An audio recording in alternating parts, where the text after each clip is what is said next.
Question number 47. Muscle relaxation is secondary effect of जो muscle relaxation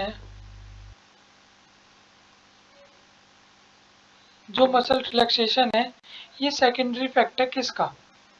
ये फिनोथायजीन्स का या ब्यूटाइरोफिनोन्स का, रेजरपाइन का या क्या बेंजोडाइजेपिन्स का? सब ये सेकेंडरी इफेक्ट है तो प्राइमरी इफेक्ट भी पता होना चाहिए। तो हम ये सबका ही देख लेते हैं प्राइमरी इफेक्ट क्या है, फिर सेकेंडरी इफेक्ट भी आ जाएंगे। वैसे इसका आंसर क्या है? बेंजोडाइजेपिन। ये मसल रिलैक्स भी करती है। अब हम इसके सबके फंक्शन देखते हैं, अपने आप ही पता लग जाएगा क्या क्या हिसाब है इन सबका। सबसे पहले क्या हमारा फिनोथायजीन, जो हमारा फिनोथायजीन से किस में काम आता है? हमारा साइकोटिक ड्रग है एक तरह की, PSYCHOTIC। ये क्या हमारी साइकोटिक है या साइकोटिक डिसऑर्डर में यूज होता है। ये कहाँ यूज होता है हमारा ड्रग? साइकोटिक डिसऑर्डर में। और सीजोफिनीरिया, क्या सीजो SCHIZO सीजोफिनेरिया PHENERIA,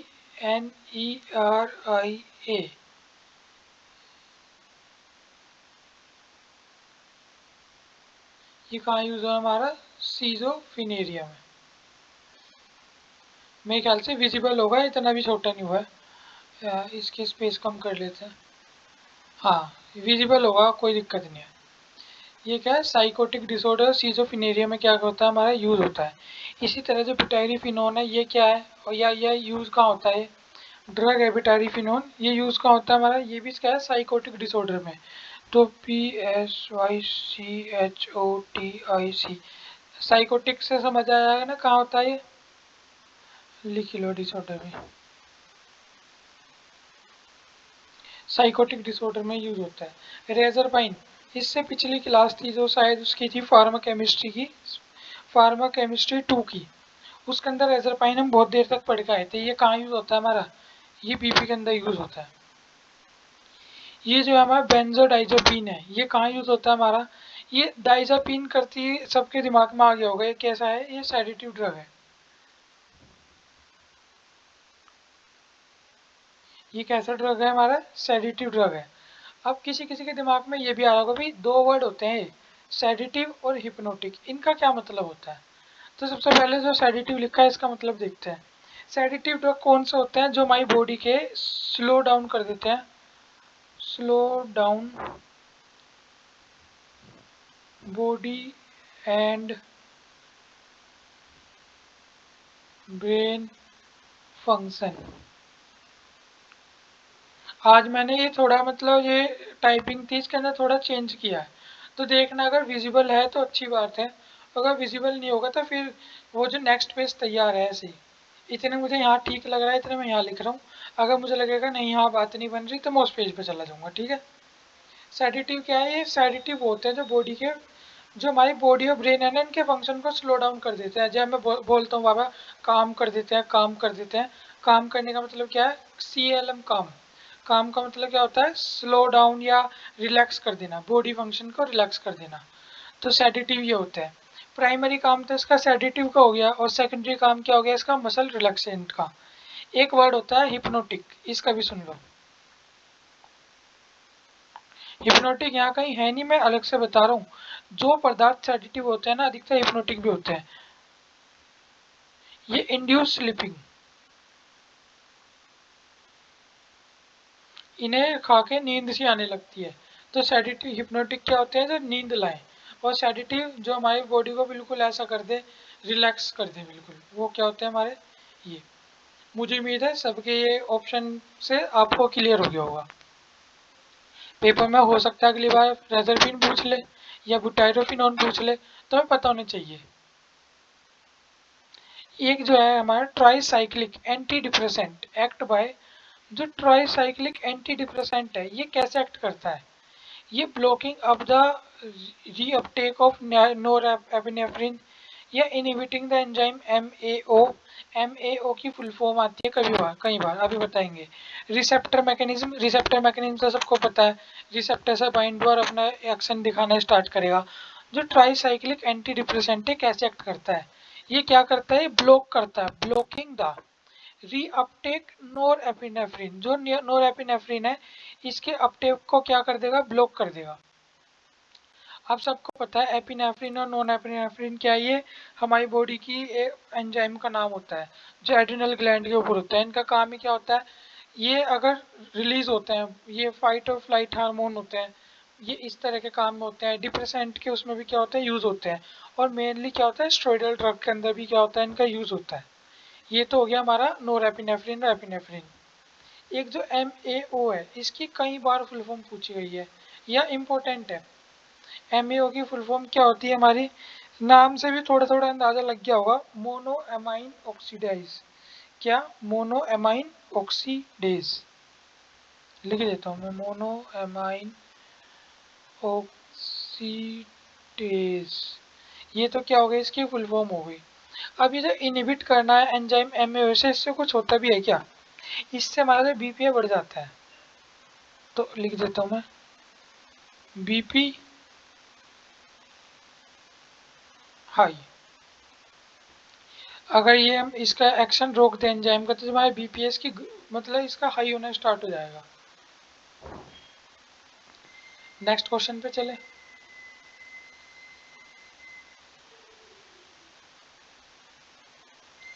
in Parkinson there is a deficiency of Parkinson, जो डिजीज होती है, ये भी हम पहले बहुत देर से पढ़ते आए हैं, मतलब हमने कई जगह पढ़ लिया ये पार्किंसन। पार्किंसन के अंदर होता क्या है, पार्किंसन के अंदर मैंने बताया था कि जो ओल्ड एज पर्सन होते हैं मोस्टली, वैसे तो कोई भी, उनके अंदर क्या है, उनके हाथों का कपकपाना हो जाता है। जो उनकी जो बॉडी है ना, उनकी जो नर्वस सेल है वो उनके कंट्रोल में नहीं होती। ये कह लो कि उनका माइंड मसल कनेक्शन क्या होता है, बिगड़ जाता है। हमें अपना हाथ उठाना, हम जितना डिग्री चाहे उतना उठा सकते हैं, होल्ड कर सकते हैं।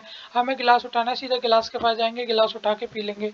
लेकिन उन्हें गिलास तक जाने में उनके हाथ एक तरह से शेक होते हैं, मतलब कपकपाते हैं। और उनकी जो है ना नर्वस टिश्यू है, वो वीक हो जाता है, जिसकी वजह से वो बेसिक काम करने में भी उन्हें क्या होती है, दिक्कत होती है।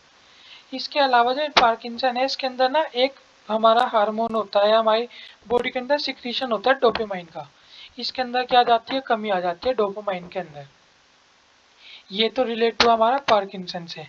पार्किंसन में और भी बहुत सारी चीज होती है, डोपामाइन का डिप्लीशन हो जाता है। डोपामाइन क्या करता है, एक तो यही काम करता है, हमारी जो ब्रेन है, इससे जो मोटर न्यूरॉन है वो हमारे मसल्स को जाके सिग्नल देती है, और मसल से सेंसरी न्यूरॉन हमारे ब्रेन तक सिग्नल लाती है।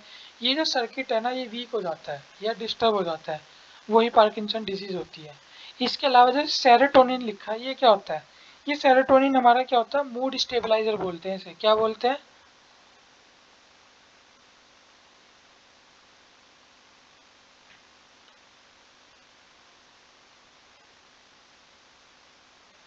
मैं एक बात और बता दूं, एक तो होता है क्या, सेरोटोनिन, और एक होता है इंसुलिन, ग्लूकागोन, और इंसुलिन ग्लूकागोन, और एक और होता है, ऐसे नाम था उसका। इन दोनों नाम में मुझे इतना कंफ्यूजन है। वैसे तो मैं, ये सेरोटोनिन तो मूड स्टेबलाइजर होती है, क्या नाम था उसका, सेरोटोनिन, और वो था, अभी मेरे ध्यान नहीं आ रहा थी, मैं दोबारा भूल गया उसका नाम। बड़ा, हाँ, सोमेटोस्टेटिन। मैं ना कई बार, मैं जो मेरी वीडियो पहले देखता आ रहा है, वैसे तो मैंने ठीक बोला है, लेकिन जो जो पीछे देखता आ रहा है, मैं एक बार दोबारा बोल देता हूँ। एक सेरोटोनिन होता है जो मूड स्टेबलाइजर होता है, एक सेम इसके जैसी वर्ड होता है, मिलता जुलता। मुझे तो बहुत कंफ्यूजन होता है इसके अंदर, वैसे पता है मुझे, लेकिन कंफ्यूजन होता है। मैं कई बार सेरोटोनिन की जगह गलती से सोमेटोस्टेटिन बोल जाता हूँ, लेकिन मैं दोबारा बता रहा हूँ, सोमेटोस्टेटिन एक हार्मोन होता है जो कहाँ से निकलता है, पैनक्रियास से। पैनक्रियास से तीन हार्मोन निकलते हैं, इंसुलिन, ग्लूकागोन और सोमेटोस्टेटिन, और एक है सेरोटोनिन। अगर मेरी तरह किसी और को भी इनमें मतलब, मैं मतलब इनके नाम इतने सिमिलर से हैं, वो एक अगर सेरोटोनिन याद आया तो सोमेटोस्टेटिन भूल जाते हैं कई बार। तो इस पे ना अपना स्पेशल फोकस रखना है हमारा। सेरोटोनिन अलग होता है, सोमेटोस्टेटिन अलग होता है। कई बार इनके नाम सेम सेम से लगते हैं, तो जिन्हें सेम लगता है एक बार इन पे अलग से ध्यान दे लेंगे। वैसे ये है नहीं कि इनका नाम कुछ सिमिलर है, इनका कोई फंक्शन ऐसा सिमिलर है, ऐसा कुछ नहीं होता। लेकिन मुझे तो इनमें कंफ्यूजन हो जाती है कई बार, तो मेरा फर्ज था आपको ये बताने का, तो जिसे कंफ्यूजन हो वो इन्हें ध्यान से पढ़े। सेरोटोनिन क्या होता है? मूड स्टेबलाइजर होता है। और जो सोमेटोस्टेटिन होता है इसके साथ ही जो पैनक्रियास से निकलता है, उसका क्या काम होता है? वो डायूरेटिक्स में भी काम आता है। और इसके अलावा ना जो हमारी बॉडी के अंदर इंसुलिन होता है, उसके इंसुलिन और ग्लूकागोन इनके सिक्रीशन को नियंत्रित करता है। इंसुलिन का काम हमारी बॉडी के अंदर क्या होता है? ग्लूकोज को घटाना, ग्लूकागोन को बढ़ाना, तो उन्हें बैलेंस करके चलता है। ये सोमेटोस्टेटिन का होता है। सेरोटोनिन मूड स्टेबलाइजर होता है। नोरेपिनेफ्रिन ये एड्रिनल ग्लैंड से निकला हुआ एक हार्मोन है। मैं ज्यादा ही बोल गया बेफालतू, मतलब ये बोलने वाली कुछ वो था नहीं सेरोटोनिन, पर मेरा मेरे मन में आई तो मैंने बता दिया। अगर किसी को कंफ्यूजन होता है तो वो भी मेरी तरह एक बार इस पर एक्स्ट्रा ध्यान दे लेगा और हो जाएगा क्लियर, उसका कोई दिक्कत नहीं है। वैसे अगर मैं ना भी बताता यहाँ वो वाली बात तो कोई फर्क पड़ता नहीं। चलो कोई बात नहीं। Levodopa is amino acid precursor of. जो लीवोडोपा ये अमीनो एसिड प्रिकर्सर होता है किसका? हमें सीधी सी बात है, हमें पता होना चाहिए लीवोडोपा लेते किस डिजीज में। लीवोडोपा बहुत सारी बीमारी में लेते हैं, लेकिन साथ साथ डोपामिन डिप्लीशन के दौरान भी क्या लेते हैं हम? लीवोडोपा। इसका मतलब मैं क्या कह सकता हूँ? लीवोडोपा जो डिजीज, ये एक मेडिसिन है, किसके ट्रीटमेंट में ली जा सकती है? पार्किंसन के ट्रीटमेंट में ली जा सकती है। कौन सी? लीवोडोपा। सेरोटोनिन दोबारा आ गया, ये क्या है? मूड स्टेबलाइजर है। और नोरेपिनेफ्रिन क्या है? ये एड्रिनल ग्लैंड से निकला हुआ एक हार्मोन है। दो हार्मोन निकलते हैं, एपिनेफ्रिन और नोरेपिनेफ्रिन। मैं एक हार्मोन की वीडियो भी लाने वाला हूँ और जल्दी ही, इसलिए मैं इसे ज़्यादा डिटेल नहीं बता रहा हूँ। इसे बहुत लंबा हार्मोन है epinephrine, non epinephrine. Adrenal gland से कैसे निकलता है? कोर्टिकोल क्या है? मतलब कोर्टिसोन क्या है? Corticoid hormone, glucocorticoid hormone. इसके अलावा एड्रिनलिन क्या है? नोर एड्रिनलिन क्या है? फ्लाइट और फाइट हार्मोन क्या है? दिन के समय किसका सिक्रीशन लो होता है, किसका ऑप्टिमम पे रहता है? रात को सोते समय कौन अपने लोवेस्ट उस पे रहता है? बहुत सारी चीज़ है इसके अंदर, पर हमारे पास टाइम को देखते हुए हम इसे अभी कवर नहीं कर रहे। गला। The most potent CNS stimulant among xanthine base. जो मोस्ट पोटेंट का मतलब क्या होता है? पोटेंट होता है बहुत ज़्यादा रिएक्टिव। जो सबसे ज़्यादा मतलब पोटेंट होता है, जेंथाइन बेस की सबसे पोटेंट CNS स्टिमुलेटेड ड्रग कौन सी है? पोटेंट का मतलब होता है, जैसे मैं कह सकता हूँ कि अगर कोई चीज़ है बहुत थोड़ी मात्रा में अपना फुल असर दिखा रही है, तो मैं कह सकता हूँ भाई पोटेंट ड्रग है, मतलब थोड़ी सी अमाउंट में अपना पूरा काम करती है। ऐसी जो CNS स्टिमुलेंट ड्रग है जिनका बेस क्या है? जेंथाइन है। उसके अंदर कौन सी ड्रग है जो सबसे ज़्यादा पोटेंट है? कैफीन। ये जो हमारी है थियोब्रोमाइन, ये भी पोटेंट, वो मतलब जेंथाइन बेस की है, CNS स्टिमुलेंट ही है। लेकिन इससे ज़्यादा पोटेंट कौन सी? हमारी कैफीन। किसी को ये भी लग सकता है और किसी किसी को ऑल ऑफ दी अबाव भी लग सकता है। तो मैंने इस पे बकाया मेहनत, मतलब सर्च करने के बाद बता रहा हूँ मैं, कैफीन ही है इसका जो सबसे ज़्यादा पोटेंट है। बाकी ड्रग ये सारी है, ऐसी बात नहीं ये ड्रग नहीं है, CNS स्टिमुलेंट ही है, लेकिन पोटेंट में ये है। अगला जो हमारा लेप्टाजोल है, ये स्टिमुलेंट है किसका? जो लेप्टाजोल है ये किस चीज़ का स्टिमुलेंट होता है? जो हमारे लेप्टाजोल है ब्रेन स्टेम का क्या है? स्टिमुलेंट है हमारा। अब हमें थोड़ा सा पता होना चाहिए जो लेप्टाजोल है, ये ड्रग है, ये यूज़ कहाँ होती है और ये ब्रेन स्टेम क्या होता है? मेरे ख्याल से ब्रेन स्टेम तो सबको पता ही है। सबसे पहले मैं लेप्टाजोल बता देता हूँ, ये हमें यूज़ होती है, used in breast cancer. Breast cancer में यूज़ होती है। और जो ब्रेन स्टेम होता है ना, ये जो हमने देखा होगा, ये जो हमारा दिमाग होता है, इसके नीचे एक लाइक स्ट्रक्चर होता है, यही होती है हमारी ब्रेन स्टेम। ये क्या करती है ब्रेन स्टेम? एक तो ये पार्ट है हमारे ब्रेन का, ये तो सीधी सी बात है ही। ये कनेक्ट करती है क्या? हमारे ब्रेन को connect, brain and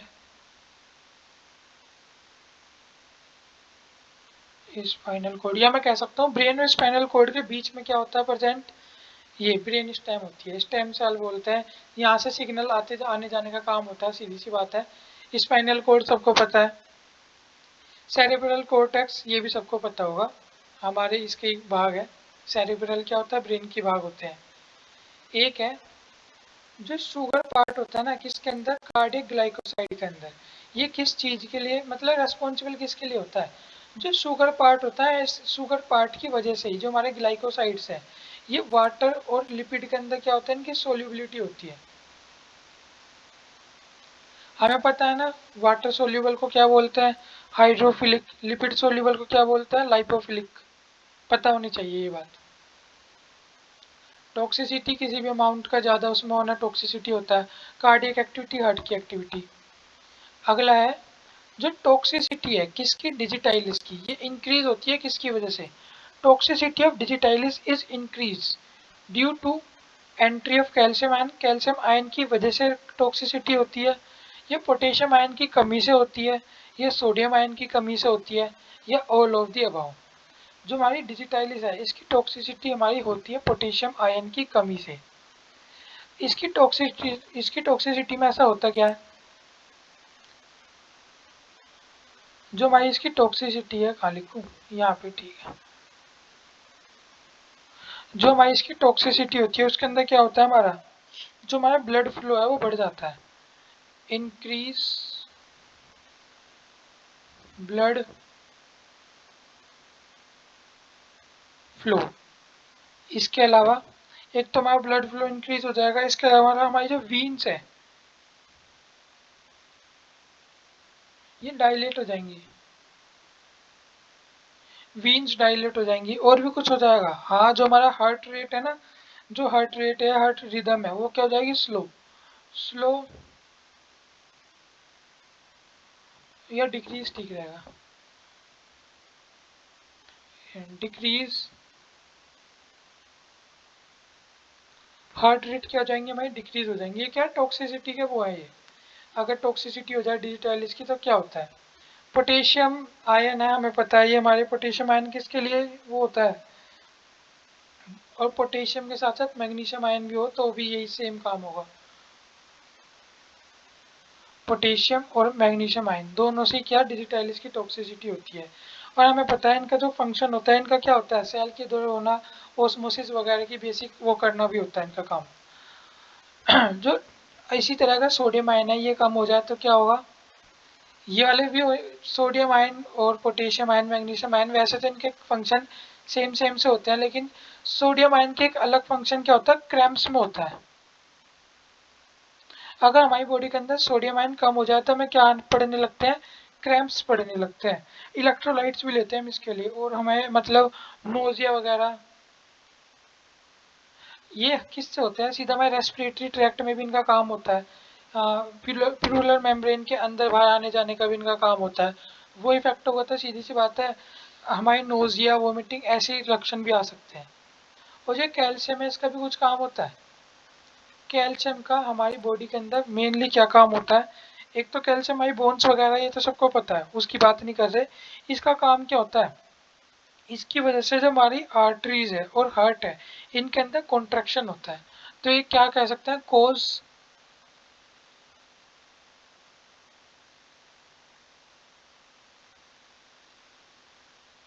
cause heart and ART और भाई आर्टरी कॉन्ट्रैक्शन। ये हार्ट और आर्टरी कॉन्ट्रैक्शन में क्या होता है, कैल्शियम का होता है। हमने हमने पढ़ा ना, calcium channel blocker, calcium calcium calcium ion blocker, calcium beta blocker, ये हमने पढ़ रखा है। ये क्या है, एंटी एरिथमिक एक्टिविटी में यूज होते हैं कैल्शियम आयन। तो ये क्या है, हार्ट से रिलेटेड है। अगला,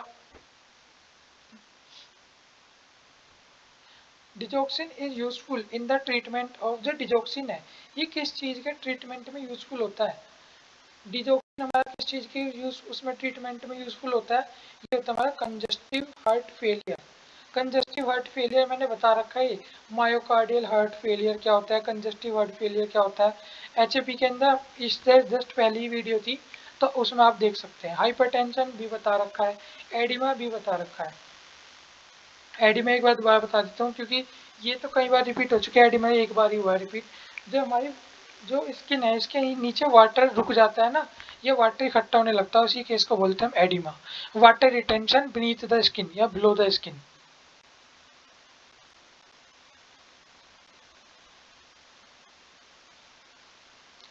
एक है हमारा एल्डोमेट। एल्डोमेट किसका ब्रांड नेम है कॉमन? मिथाइल डोपा या डोक्सीडाइन या केटोप्रोल या क्या हमारा ये है ट्राइमट्रीन।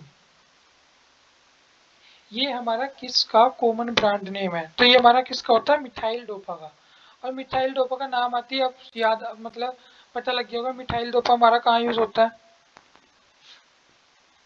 ये पता है ना सबको मिथाइल डोपा हमारा किस जगह यूज होता है। ये एंटी कन्वर्जेंट वगैरह और लीवोडोपा मिथाइल डोपा और ये डोपामीन वगैरह ये सब पार्किंसन डिजीज में भी यूज होता है हमारे। बाकी भी देख ले कुछ क्या क्या है। जो हमारा डॉक्सीडाइन है ये हमारा कहाँ यूज होता है? ये हमारा डिप्रेशन और एंजाइटी में।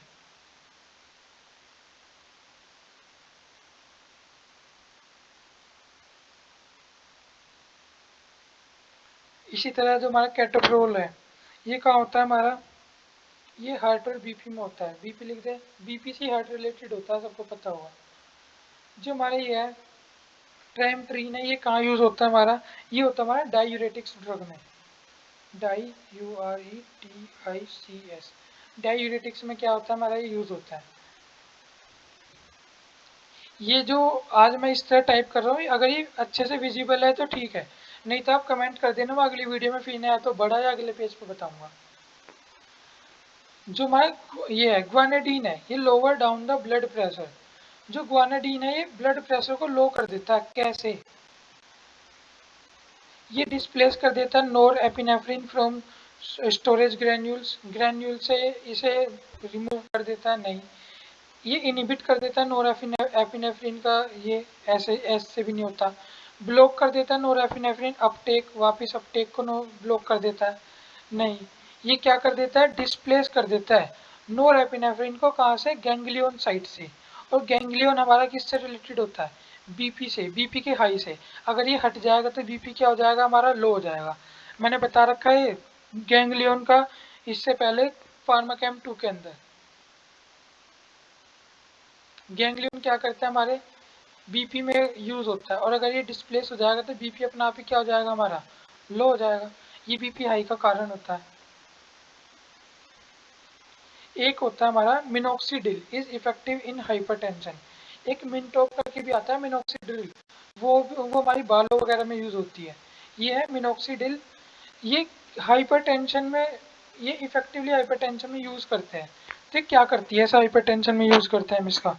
ये हमारी वैसोडाइलेटर एक्शन मतलब जो जो हमारी ये है वीन्स वगैरह ने डायलेट कर देती है।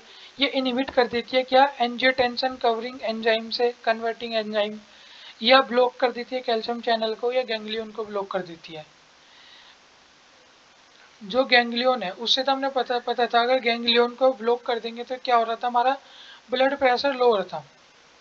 तो ब्लॉक कर देंगे गैंग्लियन से, इससे भी करती है, लेकिन ये ज़्यादा इफेक्टिव क्या होता है इसके अंदर? ये वैसोडाइलेटर एक्शन शो करती है हमारी बॉडी के अंदर। ये जो बीपी लो करने का काम है गैंग्लियन से भी हो सकता है, लेकिन जो हमारा ये मिनोक्सिडिल है क्या करती है? ये वैसोडाइलेटर होती है। जो एम्लोडिपिन है ये भी बीपी को लो करती है।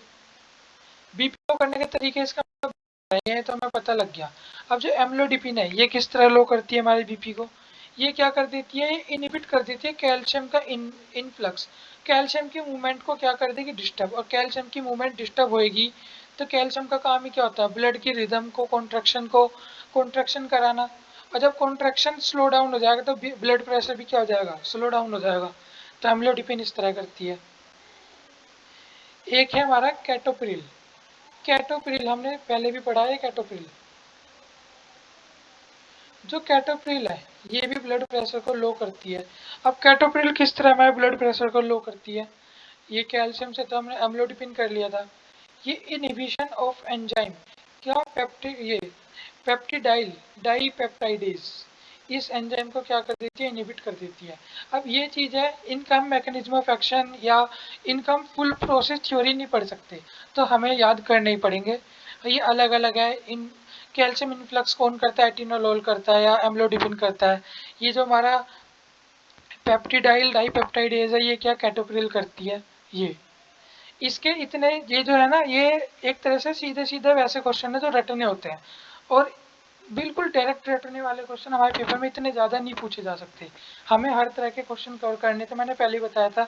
जितने भी क्वेश्चन पॉसिबल होंगे बनने, मैं एक बार चार्जिंग बंद कर, जितने भी क्वेश्चन पॉसिबल होंगे बनने हम वो सारे करेंगे। तो हम क्वेश्चन कर रहे हैं, फिर भी मैं ये ऐसे क्वेश्चन मतलब हम सारे क्वेश्चन, हर तरह के क्वेश्चन कर रहे हैं, लेकिन हमें ज़्यादा फोकस किन क्वेश्चन पे करना है, मतलब जिनके अंदर कुछ समझने वाली चीज़ है। क्योंकि पेपर इसी तरह का आएगा कि सिर्फ रटने बेस पे नहीं आता पेपर, पेपर हर तरह के क्वेश्चन का मिक्सचर होता है। ज़्यादातर पोर्शन किन किन क्वेश्चन का होता है, जिनके अंदर थोड़ी सी रीजनिंग लगे। अब रीजनिंग सोल्व करने वाली नहीं, यही वाली रीजनिंग, ये नॉलेज बेस्ड क्वेश्चन है थोड़े। जैसे ही है, which one of the isomers, quinidine, quinidine हम कई बार पढ़ चुके हैं, मतलब इंपॉर्टेंट क्वेश्चन है। ये एरिथमिया में यूज होता है, तो पेपर में आ सकता है क्विनिडीन किस में यूज होता है, एरिथमिया में यूज हो सकता है। उसका मन कहे तो ये भी पूछ सकता है कौन सा आइसोमर्स है, ये हमारा डेक्स्ट्रो आइसोमर्स होता है। मैक्सिमम चांस क्यूनिडीन के एरिथमिया से है। ये क्यूनिडीन का रिलेशन हार्ट से पूछ सकता है वो, ये हार्ट में यूज होती है, डायूरेटिक में यूज होती है, इस तरह पूछ सकता है। और ये डेक्स्ट्रो आइसोमर्स भी पूछ सकता है। अब उसे पकड़ रोक तो हम सकते नहीं, खैर। कोलिनिस्ट्रेज लास्ट क्वेश्चन है। Cholinesterase is useful in the treatment of, जो कोलिनिस्ट्रेज है ये यूजफुल है किस तरह के ट्रीटमेंट में, एरिथमिया में, हाइपर लाइपोप्रोटीनिया में, या हाइपरटेंशन में, या एंजाइना पेक्टिस में। कोलेस्ट्रॉल से रिलेटेड है, तो ये हमारा लाइपोप्रोटीनीमिया में होगा। इसे हम क्या बोल सकते हैं, इसे हम जो ये है लाइपोप्रो लाइपोप्रोटीमिया भी बोलते हैं हम इसे। इसके अंदर हाइपर मतलब हाइपर मतलब ज़्यादा, और ये लाइपोप्रोटीमिया का मतलब है लिपिड और कोलेस्ट्रॉल का एक तरह से इकट्ठा हो जाना। ये हमारी वीन्स या आर्टरीज है, इसके अंदर जो डिपोजिशन होता है ना कैल इसका सॉरी लिपिड का, ऑयल का, फैट का, मेनली कोलेस्ट्रॉल और ट्राइग्लिसराइड का होता है, इसी बोलते हैं हम हाइपर लाइपोडिया। इसकी कई स्टेजेस होती है, 1 डिग्री, प्राइमरी, टर्सरी, सेकेंडरी, कई तरह की डिग्रीज होती है। बेसिकली इनके जमने को ही क्या बोलते हैं हम, कोलिन, ये क्लो ये कोलेनिस्टमाइन, ये यूजफुल होता है इसके, इसमें हाइपर लाइपोप्रोटीनीमिया में होता है। इसके अंदर क्या है, लिपिड और ट्राइग्लिसराइड का डिपोजिशन होता है हमारी वीन्स में और आर्टरीज के अंदर। तो आज की वीडियो यहाँ तक ही रखते हैं, और आगे अगर किसी को मुझे कोई भी सुझाव देना हो तो आप मुझे बता सकते हैं। और मतलब आप में से ही मतलब मुझे मैसेज मिले हैं कि जर्नल अवेयरनेस की भी क्लास से स्टार्ट करो, तो मैं जर्नल अवेयरनेस की क्लास जल्दी कोशिश करूँगा स्टार्ट करने की। लेकिन मैं एक चीज़ बता देता हूँ, जर्नल अवेयरनेस की क्लास हम मोस्ट प्रोबेबली कैसे करेंगे, हम एक ब्लैंक पेज लेंगे, और इसके अंदर क्या है, एक ऐसे फर्स्ट डाल के एक टॉपिक लिखेंगे। मैं क्या करूँगा, मतलब दो, मतलब कुछ क्वेश्चन तो जो टॉपिक होंगे, एक टॉपिक लिखेंगे, या तो एक स्टैटिक टॉपिक ले लेंगे हम,